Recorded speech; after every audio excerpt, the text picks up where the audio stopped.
Reclaim Your Heart by Yasmin Mogahed, Chapter 5. For the Love of the Gift. We all love gifts. We love the blessings that beautify our lives. We love our children, our spouses, our parents, our friends. We love our youth and we love our health. We love our homes, our cars, our money, and our beauty. But what happens when a gift becomes more than just a gift? What happens when a want becomes a need?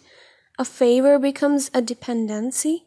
What happens when a gift is no longer only that? What is a gift? A gift is something that didn't come from us. A gift is something that didn't come from us. A gift is given and can be taken. We are not the original owners of a gift. A gift is also not necessary for our survival. It comes and goes. We want and love to receive gifts, but they are not necessary to our existence. We don't depend on them. We don't live to receive them and do not die if we don't. They are not our air or our food, but we love them. Who doesn't love a gift? Who doesn't love to receive many gifts? And we ask Al-Karim, the most generous, to never deprive us of his gifts. Yet a gift is still not where we place our dependencies, nor do we die without them. Remember that there are two places to hold something, in the hand or in the heart. Where do we hold a gift? A gift is not held in the heart, it is held in the hand. So when the gift is taken, the loss creates pain to the hand, but not to the heart. And anyone who has lived long enough in this life knows that the pain of the hand is not like the pain of the heart. The pain of the heart is to lose an object of attachment, addiction, dependency. That pain is like no other pain. It's not normal. And that pain is how we will know we just lost an object of attachment, a gift that was held in the wrong place. The pain of the hand is also pain, but different. So different. The pain of the hand is to lose, but not something we are dependent upon. When a gift is taken out of the hand, or never given at all, we will feel the normal human pain of loss. We will grieve, we will cry, but the pain is only in the hand. Our heart remains whole and beating. This is because the heart is only for God, and God alone. If we examine the things in our lives that causes the most pain or fear, we can start to pinpoint which gifts have been stored in the wrong place. If not being able to get married, be with the person we want, have a child, find a job, look a certain way, get a degree, or reach a certain status has consumed, we need to make a change. We need to shift where the gift is being stored. We need to move the gift out of the heart and back to our hand where it belongs. We can love these things. It's human to love, and it's human to want the gifts we love. But our problem begins when we put the gift in our heart and God in our hand. Ironically, we believe that we can live without God. But if we were to lose a gift, we crumble and cannot go on. As a result, we can easily put God aside, but our heart cannot live without the gift. In fact, we can even put God aside for the sake of the gift. So it becomes easy for us to delay or miss a prayer, but just don't deprive me of my work meeting, my movie, my outing, my shopping, my class, my party, or my basketball game. It's easy to take interest-bearing loans or sell alcohol. Just don't deprive me of my profit margin or prestigious career. Just don't deprive me of my brand new car and over-the-top home. It's easy to have a haram relationship or date, but just don't deprive me of the one I love. It's easy to take off or not wear hijab. Just don't deprive me of my beauty, my looks, my marriage proposals, or my image in front of people.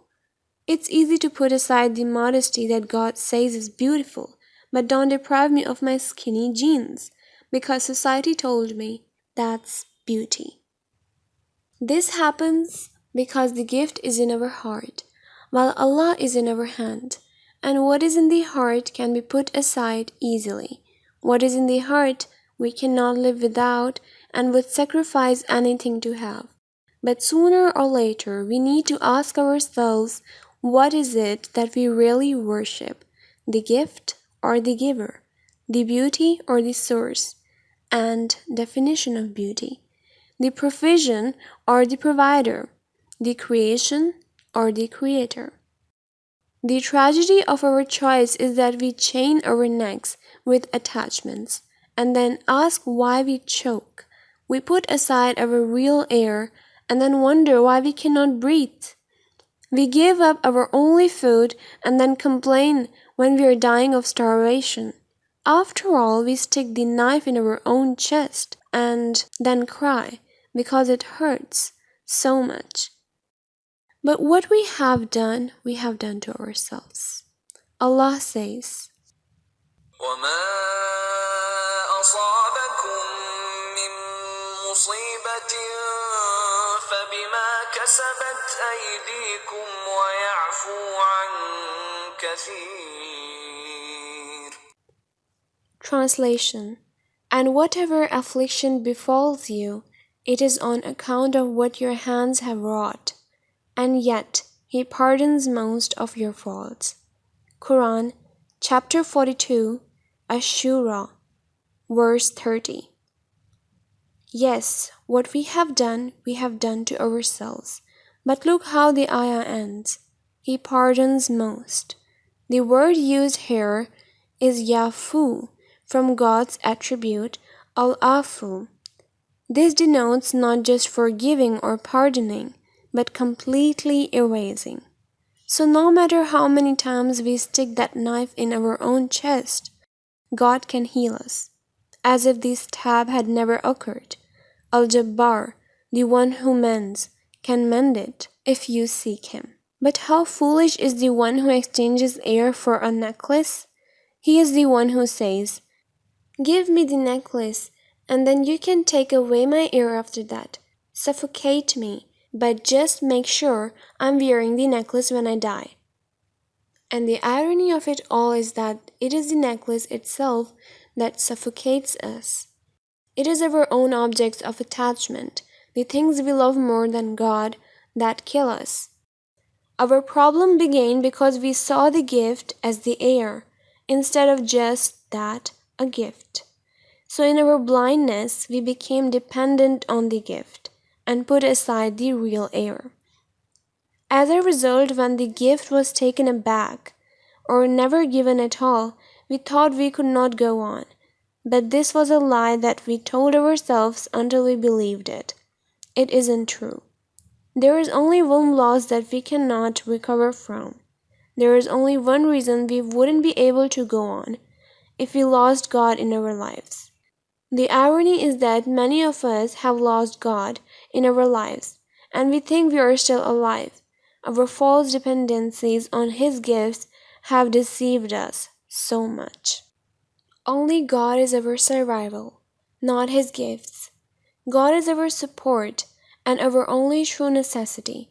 Allah says, أَلَيْسَ اللَّهُ بِكَافٍ عَبْدَهُ وَيُخَوِّفُونَكَ بِالَّذِينَ مِن دُونِهِ وَمَن يُضْلِلِ اللَّهُ فَمَا لَهُ مِنْ هَادٍ. Translation. Is not God enough for His servant? But they try to frighten thee with other gods beside Him. For such as God leads to stray, there can be no guide.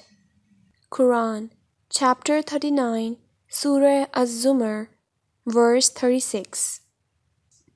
We all have needs and we all have wants. Our true suffering begins when we turn our wants into needs, and our one true need, God, into a commodity we think we can do without. Our true suffering begins when we confuse the means and the end. God is the only end. Every other thing is the means. We will suffer the moment we take our eyes off the end and get lost in the means.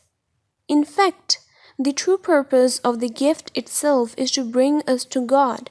Even the gift is a means. For example, does the Prophet ﷺ not say that marriage is half of deen? Why? If used correctly, few other parts of this life can have such a comprehensive effect on the development of one's character. You can read about qualities like patience, gratitude, mercy, humility, generosity, self-denial, and preferring another to yourself. But you won't develop those qualities until you are put in a situation in which they are tested. Gifts like marriage will be a means to bring you closer to God, so long as they remain a means, not an end. God's gifts will remain a means to Him, so long as they are held in the hand, not the heart. Remember that whatever lives in the heart controls you. It becomes what you strive for and are willing to sacrifice anything to have and to keep. It becomes what you depend on at a fundamental level. It, therefore, must be something eternal, that never tires and never breaks. It must, therefore, be something that never leaves. Only one thing is like that: the Creator.